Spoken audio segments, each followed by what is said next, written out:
ang ganda mo po.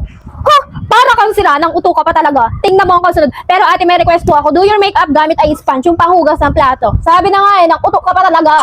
Hindi lang naman siya yung nagre-request niya na gamitin ko yung sponge na panghugas ng pinggan kasi ang dami-dami talaga. Hindi ko na mabilang. And parang nagagalit na sila kasi hindi ko ginagawa. Tingnan nyo, ang pangit na ng pagmumukha ko. Dami ko ng ganyan kami makeup challenge na yan. Kung ano-anong ginagamit ko sa pagmumukha. Pero dahil dyan, ready ko na yung mga sponge na gagamitin natin. Ito na lang yung sponge na gagamitin natin kasi ito lang yung meron ako para hindi na ako magastusan, no? Buti kong bibigyan niyo ako pambili. So ito yung bali tatlo siya, hinugasan ko na yan at hindi ko rin naman ito nagagamit. Ito yung sponge ng Smart, at least sponge to. Isa lang yung gagamitin natin and pipili na ako nung mas malinis-linis. So ito yun, so isang sponge lang. So simulan na natin! Excited na ba kayo? Oh, walang excited sa'yo, be. So unahin na po natin itong primer. Nakapag-skin prep na rin po ako kanina and ang sama talaga rin pakaramdam ko. Pero gagawin ko to kasi parang bibitayin na ako ng mga nagre-request. So lagay na po natin ang ating primer yan. Nakapag-skin trip naman na. Dito po yung gagamitin natin na pang-blend. Maghugas na tayo. Kaya pa yung aking face, ang pangit-pangit na lalo. Kasi naman kayo kung ano-ano na lang naiisipan yung paggawa. So para bang sinasahudan nyo ako dito. Alam. Maka-request kayo. Ang dami na sa akin nagagalit kasi hindi ko nga po nagagawa yung ibang request. Kasi naman, busy rin ang babae. Wow, busy! Para bang may trabaho. So, patuyuin ko lang po yan. Okay. Next, mag-foundation naman po tayo. Yan. Foundation. Grabe, ang dami na talaga nagbago sa pagmumukha. Natutuwa ako pero naiinis. Wow! Natutuwa ako kasi ang dami ko na nako-content na ganito pero naiinis ako kasi ang pangit ng mukha ko. Para bang tinatawanan nyo na ako lagi. Pero may nanonood pa din, oh. Sino kaya yung pinagtitisan ang mga content ko na ganyan? Di naman kasi ako maalam talaga magganto, mag-makeup, pero natututunan ko na lang sa tuwing nagpapagawa kayo ng mga challenge na yan. Diba? Parang ako talaga, may sinisipon kasi ako and gada morning talaga may sipon ako tapos inuubo-ubo ganyan. Aray, ang sakit sa mukha. Ang sakit sa mukha pagka dinidin, kaya ganyan lang. Ganyan lang yung gagawin natin. So, diba? Oh. Okay na yan. Ay, perfect din itong sponge na to. Ang tatalino na nakaisip nito ha. Ang ganda rin pang blend. Maglagay naman po tayo nitong ating concealer. Yan, konti lang dito. And ilagyan natin yung ating mga itinatago dyan. Pinaghirapan ko din naman yan. Pinaghirapan ko sa puyat. Yan. Kaya, yan, tabunan na muna natin. Huwag na muna natin ipakita sa inyo. Kasi naman, pangit talaga. Over pangit. Yan. Yan, so, i-ano muna natin. Ibabad. Maglalaba ka, be! Nilagyan na muna natin.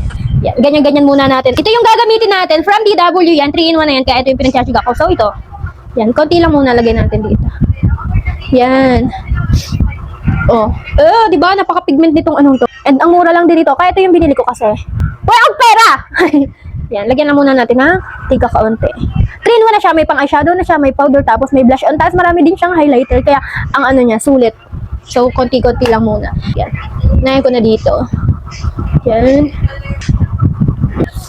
Yan. Masakit siya ha. Ang gaspang. Okay na. Contour po tayo. Dito pa rin sa DW. Ito na lang kasi ubos na yung contour ko and hindi pa dumadating. Wow, nag-order ka. Hindi, wala talaga. Wala pa. Wala tayong lalagyan lang natin dito para naman yung noon natin. Yan. Yan. Okay na yung ganyan and i-blend lang natin yan. Diba? DIY for the go. For the DIY na tayo. Diba? Ganito. Sponge. Kala mo, sponge. Sino ba yung hindi magtataka? Sponge yan, be. Diba? Lagyan din natin itong aking matangos na ilong. Wow! Diba dyan? Carry na. Pero habang tumatagal, nag-i-improve yung aking pag-makeup kasi nga sa mga makeup challenge na binibigay ninyo and yan na, diba? Mukhang matangos na ang ilong natin! Shadow tayo. Ito na rin. O, diba 3-in-1 nga siya, Hindi lang 3 pala. Madami. So, eyeshadow na tayo. Diba? Hindi pa kasi ako sanay. And kikibit talaga. Ay, pipikit ba? Kasi kikibit. Sabi, anong kikibit? Pipikit nga. Gilid, parang Wow! Next, mag-powder tayo. Ito yung gagamitin kong powder. Ito na rin. Powder, di ba? Ano naman? Ito namang likod. O, di ba? Ang galing din ito nakaisip ng sponge na to. Ano naman kaya yung sunod na pahihirapan nyo ako?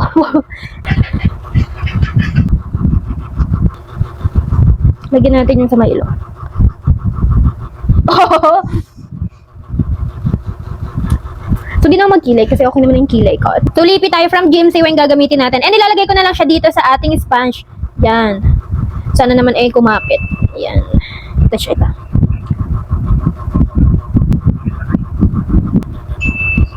Hindi masyadong naiwan. Ulit.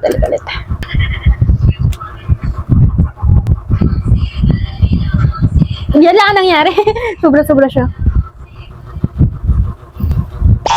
Maganda nitong mga highlighter natin para naman tingnan natin kung may igaganda pa ang pagmuka. Maganda ng highlighter. Dito lagyan natin. Ay, tingnan din natin dito sa ano. Highlighter, pakinang dito sa taas yan. Mata. Yung ilong natin. Huwag natin kalimutan. Tapos, saan pa ba? Dito. Oh, saan ka? Panis ka dyan, mga te. Para naman medyo mabuhayan. Oh, panis ka dyan, te. Here's the final look gamit ang sponge na to. Tingnan nyo naman, super duper dumi na parang pagmukha ko.